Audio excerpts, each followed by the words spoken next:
Mas eu vou começar falando um pouquinho sobre o fluxo da vida. Acho que esse é o tópico que todos nós amamos, né? Como fazer para a gente entrar no fluxo da vida? Como fazer para mim me alinhar mais com a vida? Na realidade, eu te faço a pergunta contrária. Como que você faz para sair do fluxo da vida?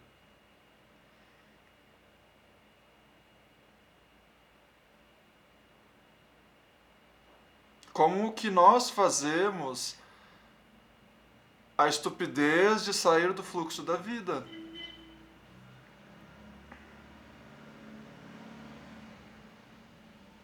A pergunta não é como que eu faço para entrar, mas como que eu faço para parar de sair. Porque todos nós pertencemos ao fluxo da vida. Todos nós. Nós não apenas pertencemos, mas nós fazemos parte e nós somos o fluxo da vida. Nós nunca deixamos de ser.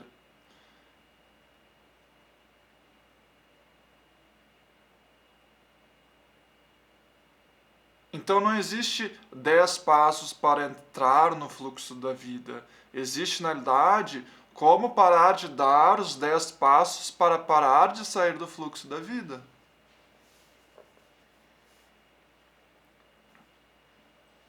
É aquela história, né, que quando a gente acha que a gente perdeu algo e começa a procurar pela nossa casa e de repente estava no nosso bolso, estava ali na estava procurando por um brinco e de repente a gente percebe que o brinco estava na nossa orelha.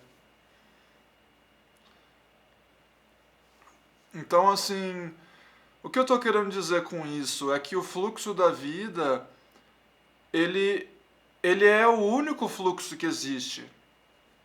Não existe o fluxo da vida e o fluxo de 7 bilhões de pessoas.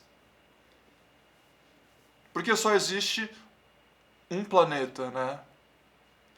Agora imagina se existisse 7 bilhões de fluxos. Que bagunça seria esse planeta. Aliás, já está bem bagunçado justamente porque nós queremos impor a nossa opinião do que é certo em cima da vida. Né? Então, existe um só fluxo. Em palavras religiosas, é o fluxo de Deus. Em palavras religiosas, é o fluxo de Deus. Em palavras apenas espirituais, é o fluxo do universo, o fluxo da energia, do eu maior.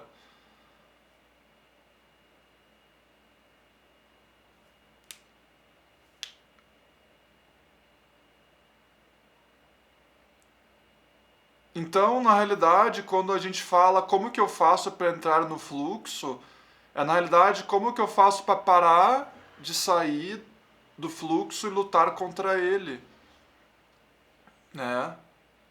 Eu tenho que perceber como que eu estou saindo desse caminho maravilhoso que já está aqui para mim, na minha frente. Como que eu faço para parar de sair desse caminho maravilhoso que já está aqui na minha frente?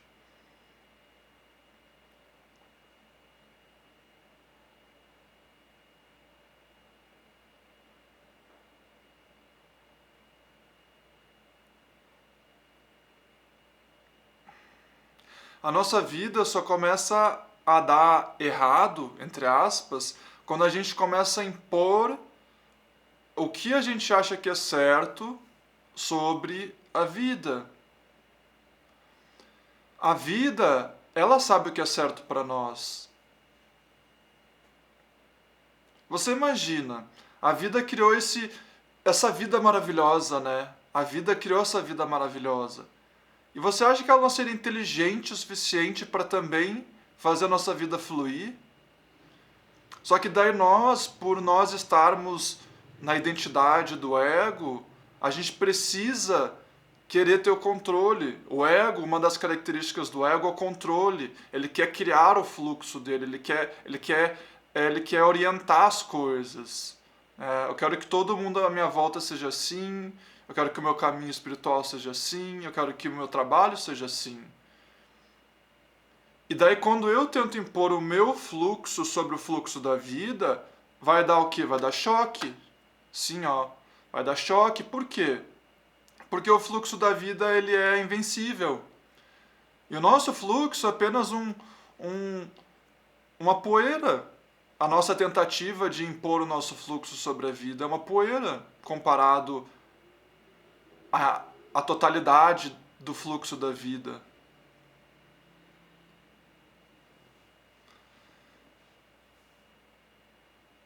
Então a gente começa a perceber que quanto mais a gente se entrega para o que a vida quer de mim, eu já estou no fluxo. Eu nem preciso escolher mais nada, as coisas só vão aparecendo.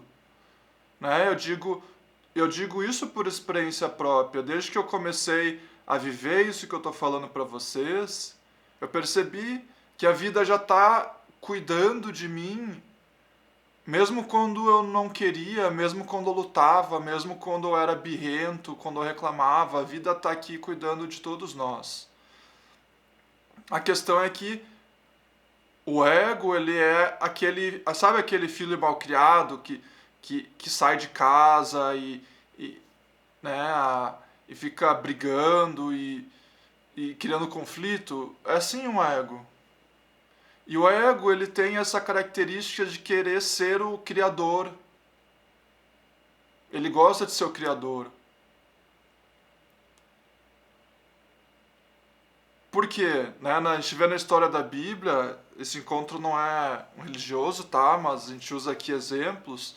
A gente vê na história da Bíblia, Adão e Eva queriam ter o mesmo conhecimento que Deus. Eles queriam ter o mesmo poder de Deus.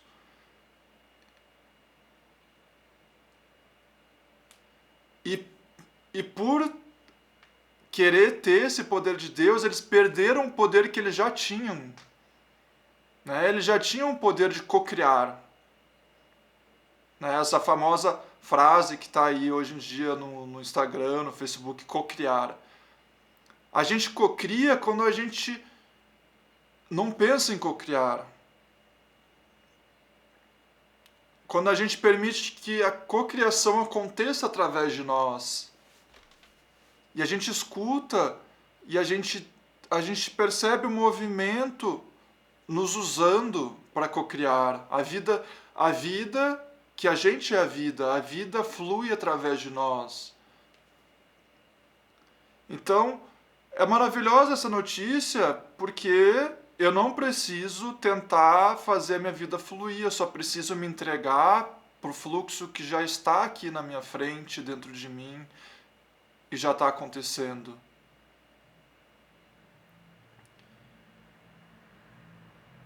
Só que o ego ele também tem um problema com desconfiança, ele não confia. Quantos de vocês já sentiram esse medo de se entregar para a vida? Esse medo de largar a mão do volante e deixar, sabe? Só acontecer. Porque o ego ele fala, se eu deixar só acontecer, não vai acontecer as coisas que eu quero que aconteça. Não vai acontecer. Então o ego ele também, além do problema de querer ser o controlador, ele também tem a desconfiança. E ele tem a vergonha, né? Você vê na Bíblia, Adão e Eva estavam lá no uso e deles botaram as folhinhas para se cobrir. Né? Então o ego é cheio dessas coisinhas de eu tenho a vergonha, eu quero que seja assim, eu quero que seja assado. E assim a gente vai se distanciando do maior presente que a vida nos dá a todos os instantes, que é o milagre de existir. O milagre de existir na maior leveza possível. Você vê por que o mundo está como está. Né? Por que o mundo tem tanta guerra e desigualdade. Você vê lá as queimadas no Pantanal. Por quê? Porque cada um tem opinião do que acha que é certo. Cada um quer criar o seu fluxo. Né? Nós que estamos na vida espiritual, a gente não tem direito de achar que o nosso fluxo é mais importante do que o fluxo de um político. São duas mentes criando fluxos. O melhor seria ambos descartarem e deixar o que a vida quer. Porque você entende que se você tem o direito de criar o seu fluxo, o político também tem. Eu estou dizendo criar no sentido mental, sabe? No sentido, no nível do ego. Então, seria muito melhor todos os seres humanos concordarem. De hoje em diante, vamos ouvir o que a vida tem para nós. E perceber o que a vida está querendo dessa humanidade. E quando a gente escuta, a gente percebe claramente que a vida quer amor, ela quer união, ela quer compaixão. E nada seria necessário fazer, porque a vida já faz tudo por nós. Só que o problema é justamente isso que eu estou falando, é a necessidade do ego de se impor e de querer ser o controlador da experiência. Então o fluxo da vida, ele está abundantemente em nós a todos os instantes. Pode ter certeza disso. Você sempre esteve. Mas quando você parece não estar, é apenas porque você pode estar resistindo ao que a vida está querendo que aconteça com você. Porque às vezes o que a gente acha que é fluxo, não é. E o que a vida quer que aconteça, a gente, isso daí não é fluxo. Né? Tipo, se está caindo, se está acabando meu dinheiro, quer dizer que não está mais fluindo a minha vida. Mas às vezes a vida quer isso para nós, para aprender certas lições, para depois poder ter abundância, por exemplo, no dinheiro. Né? Eu tô aqui sofrendo imensamente. Daí eu vou dizer, eu não estou no fluxo porque eu estou sofrendo imensamente. Mas às vezes a vida está me trazendo esse momento de dor para poder me libertar da própria dor. Né? Se a gente ouvir a história de muitos místicos, muitas pessoas bonitas, né, que tem na vida espiritual, a maioria delas tem uma história de muita dor. Então, como que a gente vai saber o que é fluxo e o que não é, se o nosso ego tem o interesse dele, né? Se o ego tem a própria opinião dele?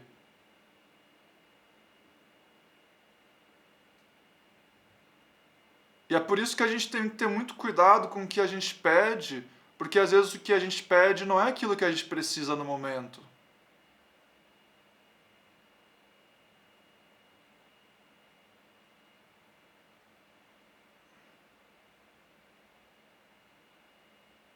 As coisas sempre vêm no momento certo, quando a gente tem fé e confia. Só que realmente ter fé e confiar significa não mais questionar e nem resistir. É realmente estar num lugar de total entrega.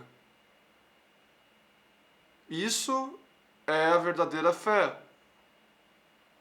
Né? A verdadeira entrega absoluta é não questionar mais, não duvidar mais. É claro, você pode duvidar, mas você volta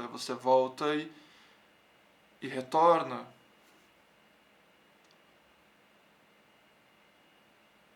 Então, eu acho uma notícia maravilhosa que o fluxo da vida já está aqui e já é abundante.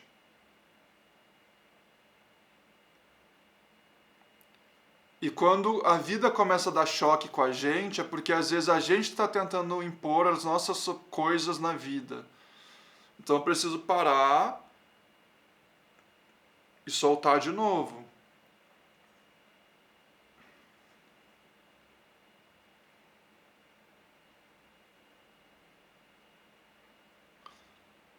Só para então finalizar esse tópico, para te dar um exemplo pessoal, porque não adianta a gente estar falando aqui sobre coisas se são só imaginárias, mas né, na minha vida, quando eu me entreguei, eu realmente olhava assim, mas E bom, se eu me entregar, eu tô pronto para ser um morador de rua, ou acabar todo o meu dinheiro, ou isso, ou aquilo. E o ego, ele tem todas essas dúvidas, né? Essas incertezas e medos.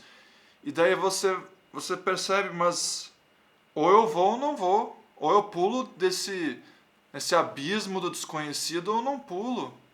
Não tem outra opção. Não existe se entregar, mas ter uma cordinha te segurando caso você tenha medo e daí você volta. É que nem o bungee jumping, quando a gente só pula porque sabe que algo vai nos segurar. Mas a entrega na vida espiritual, você não tem certeza que vai ser segurado. Talvez você vai cair de cara no chão. E a vida vai dizer, perfeito, era exatamente isso que você precisava, cair de cara no chão. Para soltar todo o resquício de ego que tinha em você. Né? Muitos de vocês aqui já sabem, a vida não falha. A vida não falha. Você pode tentar fugir, pode tentar se esconder, mas a vida acha. Você pode se esconder debaixo do cobertor, debaixo da cama, do armário, fingir que não existe vida, fingir que não existe Deus, fingir que não existe vida espiritual. Mas depois que você começa a abrir os seus olhos, você não vai mais conseguir fechar. Você não vai mais esquecer. Né?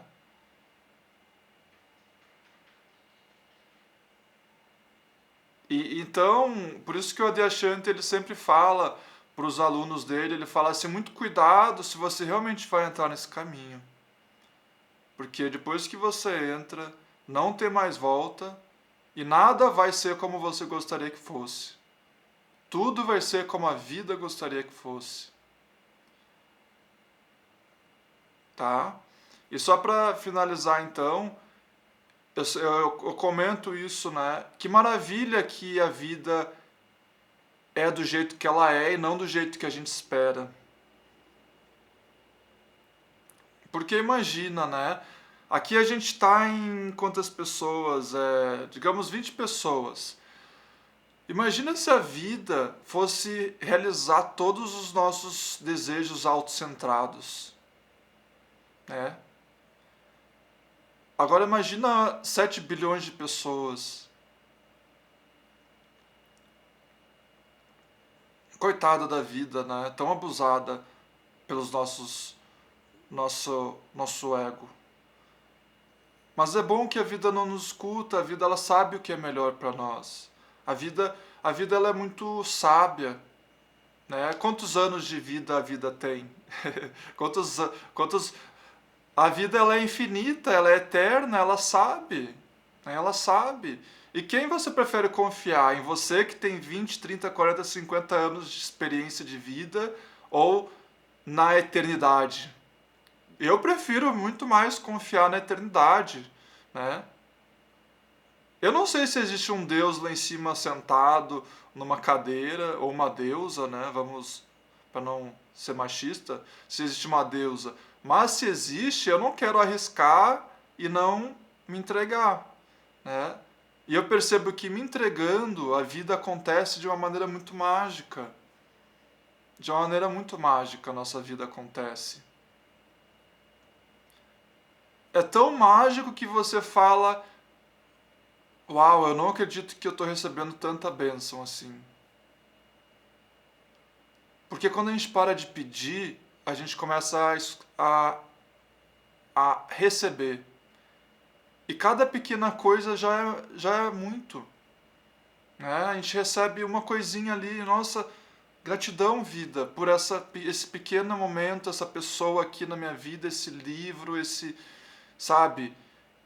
A gente para de ser cheio e quando a gente é vazio, a gente se torna tão aberto e começa a receber. Porque a vida percebe, aquele filho ali, ele está pronto para receber. Ele está pronto para receber aquela abundância que ele tanto pedia antigamente. Porque agora ele não pensa mais em abundância, porque ele já sente que ele é. A gente só pede por abundância quando a gente não sente que a gente é abundante. Né? Como o próprio Eckhart Tolle fala, ele fez um curso sobre abundância, ele fala, a primeira coisa para a gente falar sobre abundância é esquecer disso. Né?